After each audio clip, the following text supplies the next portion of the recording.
In the commercial break, I was talking with our guests on how mental health, as well as finding that good work-life balance, is really important for job seekers at this point. Do you guys see a lot of that among the people who are going through Workzinga, and what are their opinions on mental health in the workplace? It's a terrific topic for us to discuss because it is very important. Mental health has become a far more talked about topic recently, and it definitely has a place in the discussion about cultural fit in the workplace and happiness in the workplace. I had mentioned the survey that we commissioned, and it was staggering when we asked the respondents about how big of an impact a bad cultural fit has on you in the workplace. Well over 75% agreed that it affects my motivation, it affects my satisfaction, it affects my creativity. But what struck me is when they said it affects my well-being, it affects my mental health, it affects my level of happiness. If they were in a bad cultural fit, 75% said it definitely affected my well-being, and that extends beyond the work. That goes home with them. When asked if you were in a good fit in the workforce, if you were happy with your leader and you were happy in your environment, what type of impact did you have? Over 90% said I had a far more better sense of well-being. So we're in our jobs 8 hours a day minimum. So you have to have a job where you're mentally stimulated, but also mentally healthy. And so that's something that we've focused on is, in addition to just getting a job that compensates you fairly and treats you well, are you happy and do you have a good sense of mental health in the workplace? And so that has been a recurring discussion topic as we've talked with HR professionals about this product and understanding what their needs are, but also talking with prospective candidates and just asking them, what would you want to see out of your employer? So during our discussions with Dr. Rafael's psychology team, this was something specifically that we talked about. Right. And during the pandemic, what statistics told us is that burnout rates were at a record high. Depression rates in the workplace were also at a record high. So if you don't have a negative experience with a bad company culture, you know someone that's very close to you that has this experience. It's no longer enough to take what the company has to give you, but you begin to reevaluate your purpose, your values, and what you are doing. People want to connect their identity with their jobs out of necessity for their well-being, right? So we know that people are now asking, what can this company do for me so I can be okay, so I can be fulfilled? And for that to happen, people, we noticed this big trend, we're just talking about this today, how people are requesting safety in the workplace, joy, a sense of purpose, meaning they're after these things for themselves. And this begins from a reevaluation, a reflection of their own needs that comes from a global crisis in mental health in general. And we think that there's a role here for employers to play. Mental health affects your entire scope of existence. So it's not simply your employer that should be working on it. You need a holistic approach, but the employer can play a part. For instance, one thing that I think when you look at culture fit and is this an environment that really cares for its employees, is to look at their health benefits. Are there benefits for counseling? Are there benefits for mental health checkups? What types of things is the company fostering through their employee benefit plan that helps their employees seek out assistance? And some of those benefits can be very simple to add, but it's a very meaningful thing, and it's a very meaningful statement for a company to make to their workforce that I care enough that I'm offering this benefit. Yes, there are costs associated with it, but there are also costs when you have a workforce who's not satisfied and who are going through mental health issues. if an employer can assist by simply making some of those services available, if it's mental health services, an employee assistance program, there's many ways that it can be done. That is very meaningful to a candidate that's looking at a new employer and saying, clearly, this is a statement about how you feel about your workforce and the type of care and oversight you're giving me. You're allowing me to take advantage of these. And then I think another step is simply looking at the training that we're offering our leaders in our company, our people, frontline supervisors. Do they know how to look for those mental health triggers and to know when they see an alarm and then what to do about it?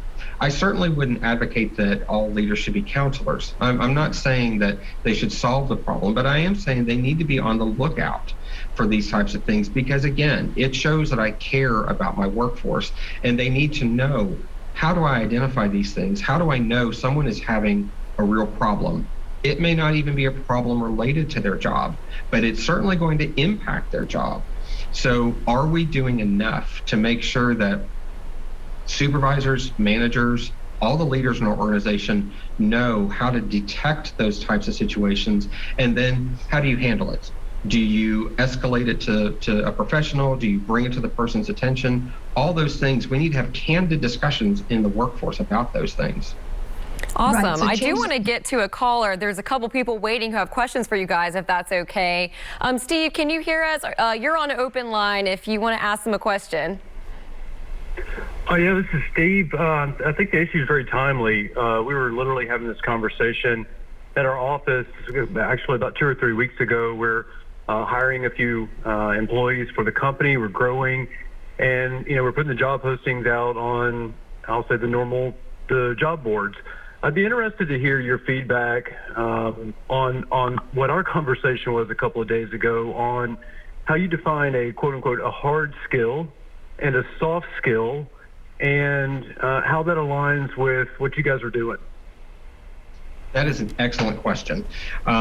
When we talk about hard skills, we're looking at things that typically require some type of education and learn skill on the job. You know how to use a piece of software. You know how to use a particular machine. You know how to do a particular type of calculation or creating a report. Things that have to do with tactical elements of the job. Things that you typically would see in a job description. This person will be responsible for doing these 12 things. Hard skills go into the tactical things. When we talk about soft skills, those are things that are far harder to teach. Things like communication skills. How do you show empathy on the job? How do you handle decision making?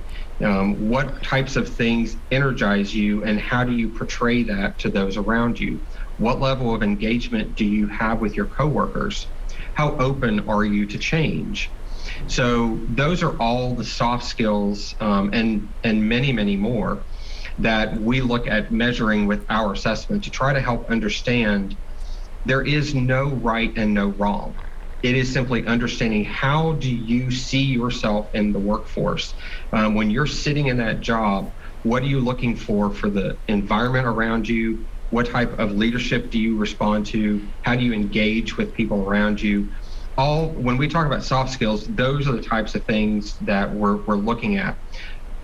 They are coachable, but largely you need to hire for them. You really need to find people that have them, and then you can augment them, but you can't just create them in people.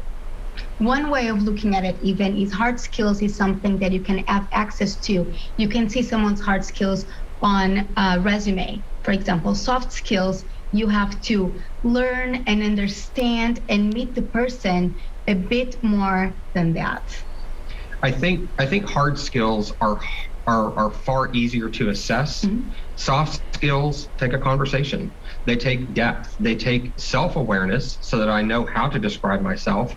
But then they also take an open conversation during that recruiting process, during the interviews, about how am I in the workplace? How do I react to change? How easygoing am I when there are stressors? Do I find them sucking out my energy, or do they give me energy? So those are the types of soft skills that we talk about, and it's all about how I perform, not what I do, but how I perform. And all of this is really important information to have when you're looking to hire someone, when you're looking to interview someone firsthand.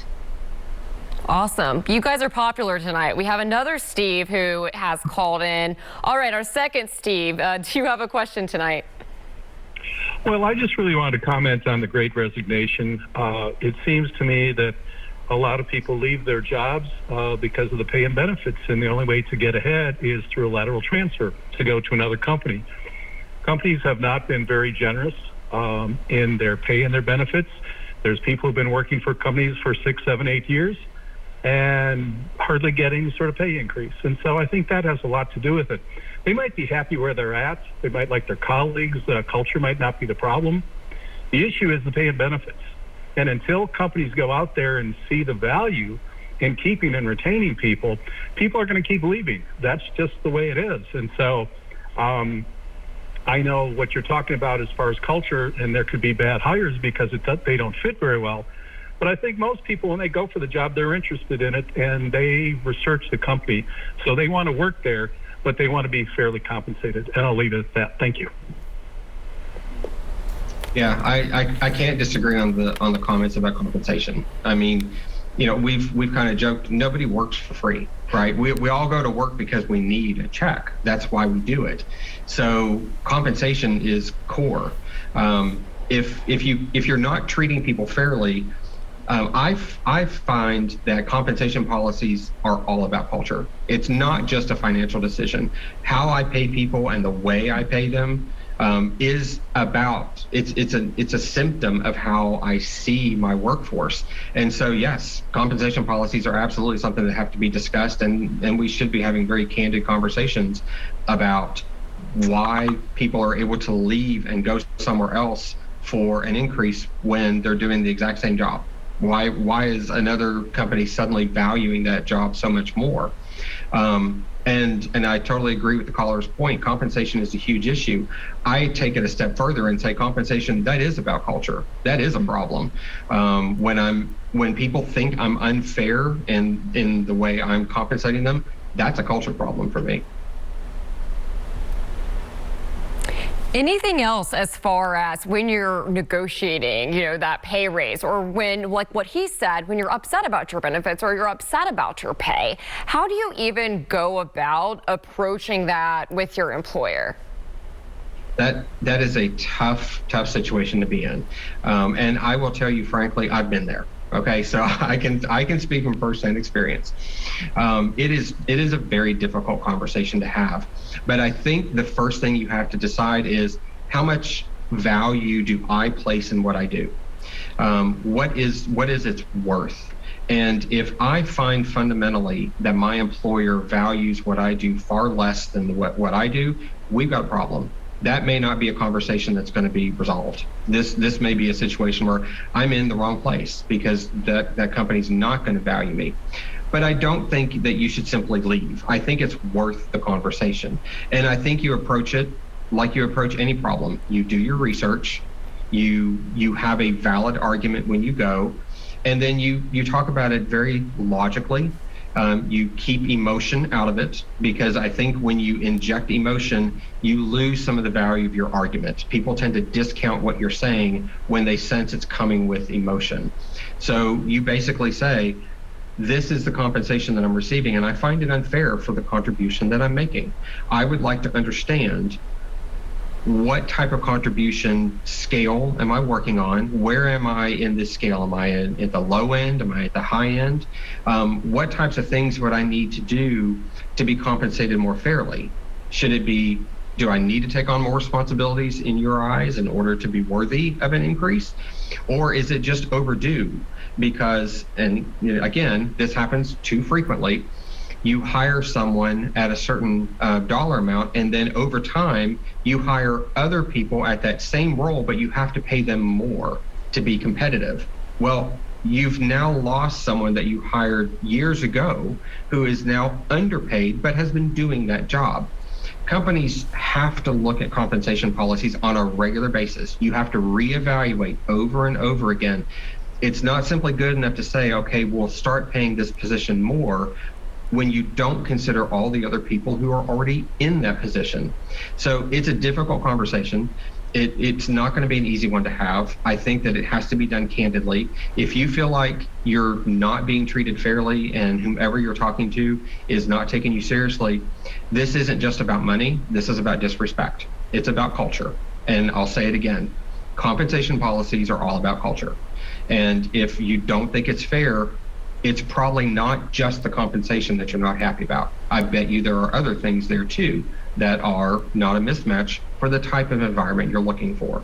So if the compensation or your pay is just one symptom, I would suggest you need to look at everything else. I'm not so sure that it's probably the right place to be if you find that they're being unfair. Because unfairness is something that's very fundamental to us as humans. We want to be treated fairly. And if that's not what you're finding, you've got a bigger problem than just a paycheck. There's something more there. Absolutely. We do have to take a quick break, but please call us so we can get your questions right after this.